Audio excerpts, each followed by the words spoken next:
Hello students, welcome back to my channel Shiksha competition. और उम्मीद करती हूँ आप सभी अच्छे होंगे और अच्छे से तैयारी कर रहे होंगे। अपने जिस भी एग्ज़ाम की आप तैयारी कर रहे हैं उसके लिए बेस्ट ऑफ लक। सभी उस एग्ज़ाम में सफल हो जाएं, लेकिन इसके लिए आपको ज़्यादा से ज़्यादा रिवीजन करना होगा। अगर आप सीटेट की तैयारी कर रहे हैं और आपका लेवल है लेवल 6 to 8, तो ये वीडियो आपके लिए बहुत ही इम्पोर्टेंट है। तो देखते हैं हम यहाँ पर। और प्लीज़ चैनल को सब्सक्राइब ज़रूर कर लेना, लाइक कर देना वीडियो को, और कमेंट में बताना कि आप किसकी तैयारी कर रहे हो। हमें लगता है कि हमारे जो सब्सक्राइबर हैं, हमसे जो जुड़े हुए हैं बच्चे, वो किस चीज़ की तैयारी कर रहे हैं ये जानने की बड़ी इच्छा है मेरी। तो प्लीज़ आप कमेंट में ज़रूर बताएं, जो भी बच्चे देखें, कि आप किस चीज़ की तैयारी कर रहे हैं। तो चलते हैं, हम वीडियो को स्टार्ट करते हैं। मौर्य काल में एग्रोनोमी अधिकारी किस क्षेत्र से संबंधित थे? तो ये थे मार्ग निर्माण, यानी कि रास्तों का जो निर्माण करवाते थे, सड़कें बनवाते थे। उनको क्या कहते थे मौर्य काल में? ये कहा जाता था एग्रोनोमोई। ठीक है, अलग अलग जो डिपार्टमेंट संभालते थे उनको अलग अलग नाम दिया जाता था। हर किसी के मतलब शासन काल में अलग अलग नाम से उनको पुकारा जाता था। मौर्य काल में अलग, गुप्त काल में अलग, है ना, तुगलक वंश के टाइम पर अलग। तो इस तरह से आपको ये चीज़ें याद रखनी है जो भी आपके टॉपिक में, सिलेबस में टॉपिक लगा हुआ है। तो फाहियान भारत में कब आया? 399 ईस्वी पूर्व। फाहियान जो था ये एक विदेशी यात्री था, और भारत में कब आया था? तो 399 ईस्वी पूर्व में भारत की इसने यात्रा की थी। किसके शासनकाल में मेगस्थनीज भारत आया था? ये आया था चंद्रगुप्त मौर्य के शासनकाल में। ब्राह्मी लिपि को सबसे पहले किसने पढ़ा? तो ये पढ़ा था जेम्स प्रिंसेप ने। किसने पढ़ा था? ब्राह्मी लिपि को सबसे पहले किसने पढ़ा था? जेम्स प्रिंसेप ने पढ़ा था। ये भी आप ध्यान रखेंगे। कलिंग का युद्ध विवरण हमें कहाँ से ज्ञात होता है? तो अशोक के, आप जानते हैं, 13 शिलालेख अशोक ने खुदवाए थे, और कलिंग का युद्ध का जो वर्णन है वो उनके 13वें शिलालेख से पता चलता है। नेक्स्ट देखेंगे, किस अभिलेख में अशोक का नामोल्लेख हुआ है? यानी कि अशोक को बहुत सारे नामों से मतलब नवाजा गया था, बहुत सारे नाम उनको दिए गए थे। तो उनके नामों का उल्लेख कहाँ पर हुआ है, किस अभिलेख में हुआ है? तो ये हुआ है गुर्जरा अभिलेख में। किस में हुआ है? ये हुआ है गुर्जरा अभिलेख में। नेक्स्ट देखेंगे, अशोक द्वारा स्थापित सबसे सुरक्षित स्तंभ कौन सा है? तो ये है लौरिया नंदनगढ़ का। अशोक द्वारा स्थापित सबसे सुरक्षित स्तंभ है लौरिया नंदनगढ़ वाला। ठीक है, ये आप ध्यान रखना। पत्थर पर प्राचीनतम शिलालेख किस भाषा में थे? तो ये थे प्राकृत भाषा में, जो कि बौद्धों की भी भाषा, जो जैनों की भाषा रही है प्राकृत, और बौद्धों की भाषा रही है पाली। मैंने लास्ट वीडियो में आपको अच्छे से बताया था भाषा के बारे में। तो पत्थर पर प्राचीनतम जो शिलालेख है वो किस भाषा में लिखे होते थे? ये प्राकृत भाषा में लिखे होते थे। तो अगर आप सीटेट वगैरह की तैयारी कर रहे हैं, आप हिंदी साहित्य, उसमें आते हैं कुछ क्वेश्चन, 30 में से कुछ 8-10 क्वेश्चन आपको हिंदी साहित्य के देखने को मिलेंगे। तो हिंदी साहित्य की प्लेलिस्ट बनी हुई है, आप उसमें देख सकते हैं, वहाँ से आपके सारे क्वेश्चन मिल जाएंगे। और बाकी इसकी भी जो 3-4 क्लास हमने ले लिए हैं सामाजिक विज्ञान की, इनकी भी मैं प्लेलिस्ट बना दूंगी आज, तो आप वहाँ से इसको भी सारी वीडियोज़ आप देख लेना।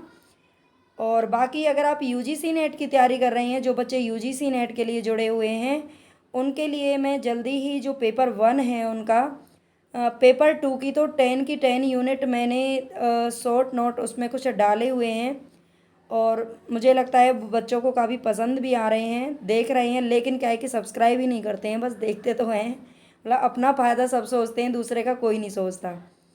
तो प्लीज़ ऐसा तो बिल्कुल ना करें। आप चैनल को 1 सेकंड का समय लगता है, सब्सक्राइब कर लें, और इससे आपको नेक्स्ट वीडियो भी मिल जाएंगे। और आप चाहते ही नहीं है कि नेक्स्ट वीडियो हमारे फ़ोन में आए, तो भाई बेशक मत करना। अगर नहीं चाहते, नई वीडियो पसंद आती है और ज़रा सा भी आप लाइक करते हो 1% भी, तो चैनल को सब्सक्राइब ज़रूर कर लेना, वीडियो को लाइक कर देना। ठीक है, और यूजीसी नेट की आप तैयारी कर रहे हैं तो ज़्यादा से ज़्यादा चैनल को शेयर करना। मैं पेपर 1 आपके लिए बहुत जल्दी इसकी वीडियो लेके आने वाली हूँ, पेपर 1 की, और पेपर 2 के लिए यूनिट 1 to 10 प्ले लिस्ट बनी हुई है, आप वहाँ से पढ़ सकते हैं। उपन्यास और कहानियाँ भी हैं। वह स्थान जहाँ प्राक अशोक ब्राह्मी लिपि का पता चलता है कौन सा है? तो ये है अनुराधापुर। कौन सा है? जो उनके स्थान है अशोक के जो शिलालेख हैं उनके अलग अलग स्थान हैं, उनका शिलालेखों का वही नाम दे दिया गया अनुराधापुर। ये स्थान है जहाँ से प्राक अशोक ब्राह्मी लिपि का पता चलता है। ठीक है, वह अभिलेख, ये प्रीवियस क्वेश्चन है। आप ये मत सोचना कि लैंग्वेज किस प्रकार की है, ये प्रीवियस क्वेश्चन है। मैंने ये किसी एग्ज़ाम में आया था, और शायद जीआईसी वगैरह में आया था पहले, तो वहाँ से मैंने ये लिया है। मैंने अलग अलग एग्ज़ामों में आए हुए उनसे बुक से कलेक्ट किए हैं, बाकी लूसेंट से भी कुछ क्वेश्चन कलेक्ट किए हैं। तो क्वेश्चन सारे अच्छे हैं, कोई भी आप के लिए मतलब ऐसा नहीं है कि जो आपका टाइम वेस्ट करे। सारे क्वेश्चन अच्छे हैं, सारे क्वेश्चंस को प्यार देना, सबको पढ़ लेना। ठीक है, वह अभिलेख कौन सा है जिससे यह प्रमाणित होता है कि चंद्रगुप्त का प्रभाव पश्चिम भारत पर था? तो रुद्र दामन का जूनागढ़ शिलालेख। वह अभिलेख कौन सा है जिससे प्रमाणित होता है कि चंद्रगुप्त का प्रभाव पश्चिम भारत पर भी था? तो रुद्र दामन का जूनागढ़ जो शिलालेख है, यहाँ से पता चलता है। ठीक है, चंद्रगुप्त का प्रभाव कहाँ पर था? पश्चिम भारत, आप जानते ही हैं पश्चिम भारत, ये पाकिस्तान, अफ़गानिस्तान और ये इधर वाला, अब तो भारत में ये नहीं है, बाकी पश्चिम भारत पहले यही था। और अशोक का कौन सा अभिलेख है जो कनक मुनि बुद्ध के अस्तित्व को प्रमाणित करता है? कनक मुनि बुद्ध के अस्तित्व को प्रमाणित करता है, तो यह है निगली सागर स्तंभ अभिलेख। अशोक का कौन सा अभिलेख है जो कनक मुनि बुद्ध के अस्तित्व को प्रमाणित करता है? यह निगली सागर स्तंभ अभिलेख। बिल्कुल ज्यों के त्यों एज इट इज़ ये क्वेश्चन पूछे गए हैं पहले। ये प्रीवियस क्वेश्चन है जिनकी थोड़ी सी टेढ़ी है लैंग्वेज, तो इनको आप ऐसे ही याद कर लेना, समझ लेना।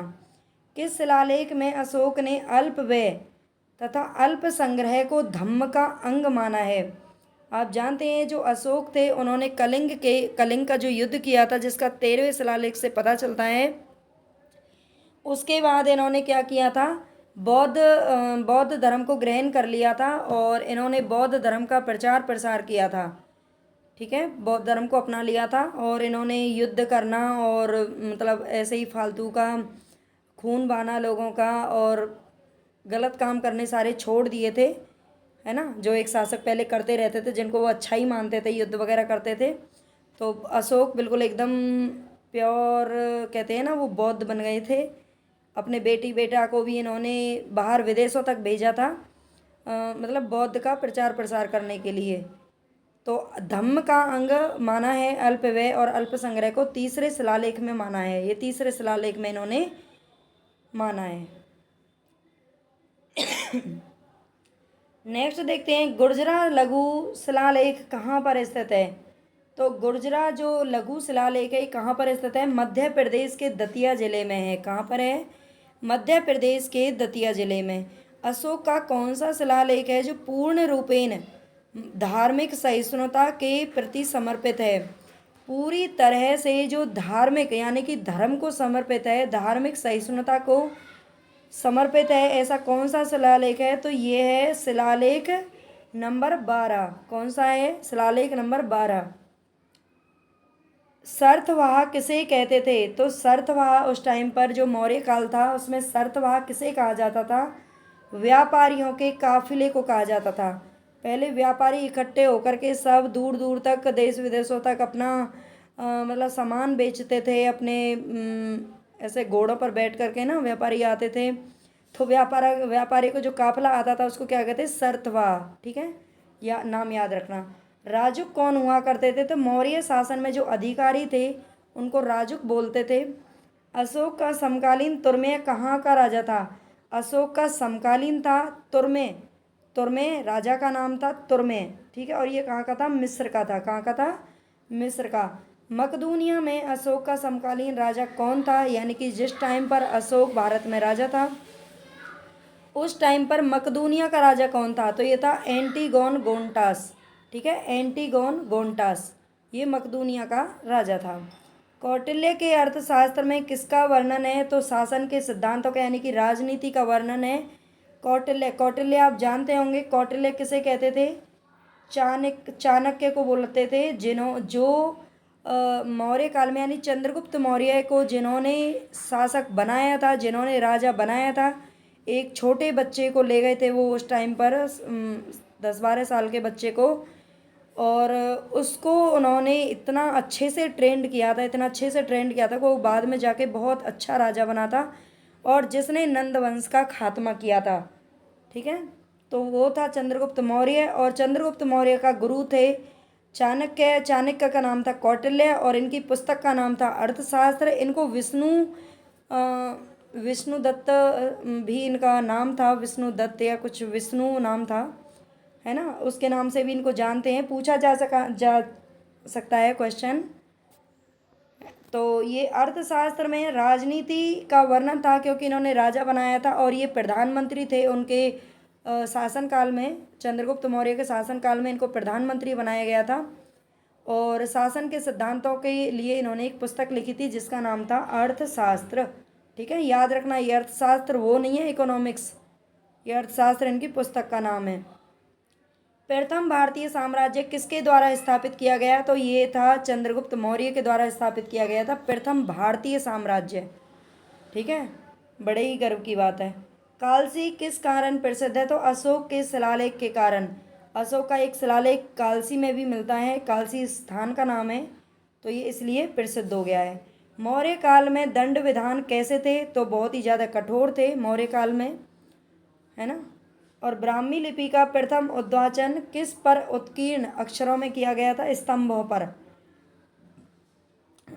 ब्राह्मी लिपि का प्रथम उद्वाचन किस पर उत्कीर्ण अक्षरों में किया गया था? स्तंभों पर किया गया था। स्तंभ आप जानते होंगे, पिलर जिनको बोलते हैं, खंबे वगैरह जो होते थे, तो उन पर किया गया था। मौर्य काल में तक्षशिला के प्रसिद्ध शिक्षा केंद्र के द्वार किन वर्णों के लिए खुले थे? तो ये क्षत्रियों, ब्राह्मणों व वैश्यों के लिए खुले थे। तक्षशिला का नाम आपने सुना होगा, जो तक्षशिला यूनिवर्सिटी थी, है ना, नालंदा यूनिवर्सिटी, तक्षशिला यूनिवर्सिटी। और जो चाणक्य थे वो तक्षशिला के ही क्या थे? आचार्य थे। और एक बार वो कुछ मतलब मांग करने के लिए या कुछ कहने के लिए, कुछ सलाह देने के लिए जो नंद वंश का राजा था महापद्मनंद, उसके पास गए थे, और उन्होंने वो उस टाइम पर बड़े ही अपने मतलब भोग विलास की जीवन जी रहे थे, और नर्तकियों के साथ नाच रहे थे, नाच गाना कर रहे थे, मदिरा पी रहे थे। तो चाणक्य को ये देखकर बड़ा ही मतलब क्रोध आया, और वो क्या है कि उन्होंने ना जो महापद्मनंद था, उन्होंने चाणक्य का क्या कर दिया? अपमान कर दिया, उनसे ठीक से बात नहीं की थी। और तभी चाणक्य ने प्रतिज्ञा ली कि मैं तुम्हें मतलब मैं तुम्हारे कुल का क्या करूँगा? नाश करूँगा, और अपनी चोटी तब तक मैं क्या करूँगा? बांध के रखूँगा, तब तक नहीं खोलूँगा। शायद खुली रखते हैं, तो बांध के रखी थी उसने, या फिर बांध के रखते हैं, खुली छोड़ दी थी, ये तो थोड़ा सा याद नहीं है मुझे।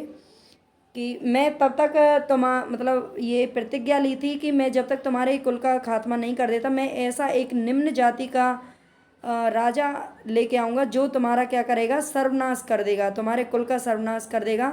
और तब उन्होंने, जो चंद्रगुप्त मौर्य था उस टाइम पर एक बालक था, और उसको ले जा कर के तक्षशिला में उन्होंने उसे शिक्षा दी, उसे इतना ट्रेंड किया, इतना अच्छे से ट्रेंड किया कि वो आगे जाके एक महान शासक बना, और उसी ने ही उसका जो महापद्मनंद था उसका वंश का क्या कर दिया था?